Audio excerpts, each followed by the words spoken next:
but inflation is creeping up. Consultants are accused of shortchanging the NHS to make money from private patients. And France's Prime Minister declares himself a candidate for the presidency. The polls say he should be a shoo-in. Japanese relief agencies are struggling to meet the needs of the survivors of the earthquake.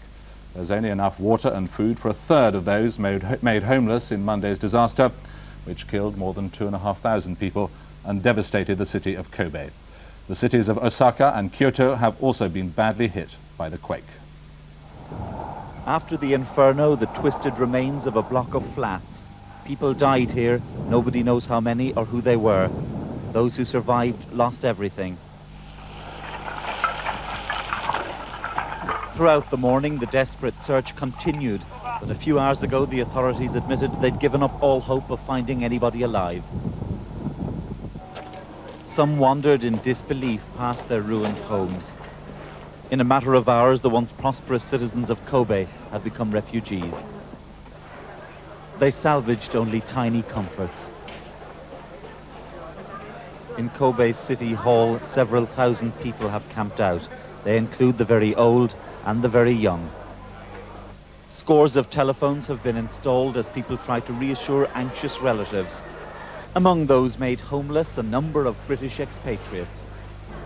The room literally split. The furniture was flying about all over the place. I had no idea prior to that time just how violent an earthquake is, because it's not just a tremble under your feet. The whole building is just shaken like that. It's incredible. Older buildings suffered infinitely more damage than the new, which have been specifically reinforced to withstand the shock of Japan's earthquakes. There is not a street that is unaffected. Huge parts of Kobe were simply demolished as buildings crashed into one another. Nobody has even begun to talk of reconstruction. The scale of the damage is so vast that it could take years to rebuild Kobe. As people sift through the ruins for what might remain of their property, there's a profound sense of shock here. It goes beyond the loss of life and the destruction of property, affecting people's sense of security, their peace of mind. For in a very real way, their world has been torn apart. There's also anger at what some survivors say was a completely inadequate relief effort. This woman said she'd been given no help and no advice by the authorities.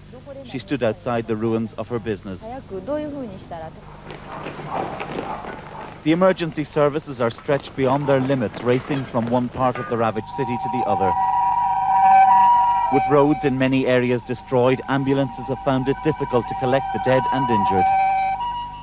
Some of the rescue workers have themselves been injured in the dangerous buildings. As Japan mourns its dead and missing, there is still fear of an aftershock, another quake, a sense that the nightmare may not yet be over.